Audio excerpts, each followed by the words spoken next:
مونږ سکال دوره تفسیر اهتمام کړی دی په جماع اسلامي صوبایي هیډ کوارټر مرکز اسلامي کې جامع حدیقة العلوم کې او په دې کې به مولانا محمد اسماعیل صاحب دوره تفسیر کوي انشاءالله د قرآن پاک ترجمه او تفسیر به بیانوي. د هغې اشتهار راغلی دی په سوشل میډیا باندې هم انشاءالله مونږ به یو پوسټر هم د هغې دپاره چاپ کوو.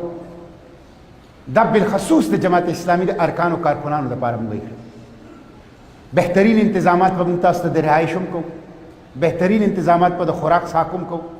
زمونږ به دا کوشش چې تاسو د الله میلمانه تاسو ته هېڅ قسمه تکلیف درو نه رسي. تاسو د الله کتاب د زده کړې دپاره راوتي یې ستاسو خدمت مونږ وکړو. نو د رهایش د خوراک څښاک د انساني بسه پورې بهترین انتظاماتو به درته مونږ کوشش کوو. زما به دا درخواست چې مرکز اسلامی پیښور کې صوبایي هیډ کوارټر کې جامع حدیقة العلوم کې چې دا کم دوره تفسیر سکال انعقاد کیږي او دا به انشاءالله اوس په هر کال باندې د مولانا محمد اسماعیل صاحب زیر نگرانۍ د هغې په ذریعه سره انتظامات او ذمہ داری د مولانا هدایت الله صاحب ده. زما بالخصوص د جماعت اسلامي ټول ارکانو ته او ټولو کارکنانو ته به دا به زما درخواست چې هغوی دې ته راشي او موږ سره دا 40 ورځې یا 15 ورځې دا تیرې کړي د قرآن پاک د سوري د لاندې او د قرآن پاک په دې ښایسته مجلس کې موږ سره شریک شي.